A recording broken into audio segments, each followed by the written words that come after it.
तुम्हा सगळ्यांचं खूप खूप स्वागत. मला माहिती आहे तुम्हा सगळ्यांना आश्चर्य वाटलं असेल आम्हा दोघांना असं पाहून. म्हणजे हे आहेत श्रीनिवास, नाही रुद्र रूपातले श्रीनिवास. खास प्रेक्षकांच्या मनोरंजनासाठी एक वेगळाच असा ट्रॅक घेऊन आम्ही येतोय. म्हणजे आता लग्न तर व्यवस्थित पार पडलेलं आहे. दोन्ही लेकींची लग्न ॲक्च्युली पार पडलेली आहेत व्यवस्थित. पण आता आमच्या घरात आमचे जे चिरंजीव आहेत त्यांना पण थोडं मार्गाला लावायला हवं. त्यासाठीच हा थोडासा आवेश. तुम्ही बघताय गेले अनेक दिवस संतोषचं आमच्या काय चाललेलं आहे. म्हणजे आमचाच मुलगा आहे पण तो कशा प्रकारे वागतोय आणि आम्हाला कसं वागवतोय हे तुम्ही बघताय. आणि बऱ्याच लोकांच्या अशा प्रतिक्रिया होत्या. तुम्हालाही वाटलं असेल की रे काय म्हणजे हे फक्त आपलं आपण ज्याला रिसिव्हिंग एंड म्हणतो तिथेच आहेत, हे कधी काही करणार आहेत की नाही.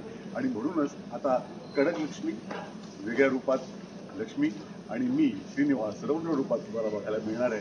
आणि मला असं वाटतं की एकदा आपण जसं म्हणतो तसं की जरा पाणी डोक्याच्या वर गेलं तर थोडंसं काहीतरी करणं भाग असतं. तर तसंच काहीतरी होणार आहे आणि एक नक्की की ते तुम्हाला बघायला खूप खूप मजा येणार आहे. तेव्हा नक्की बघत राहा. लक्ष्मी निवास सोमवार ते रविवार 8 ते 9 फक्त झी मराठीवर.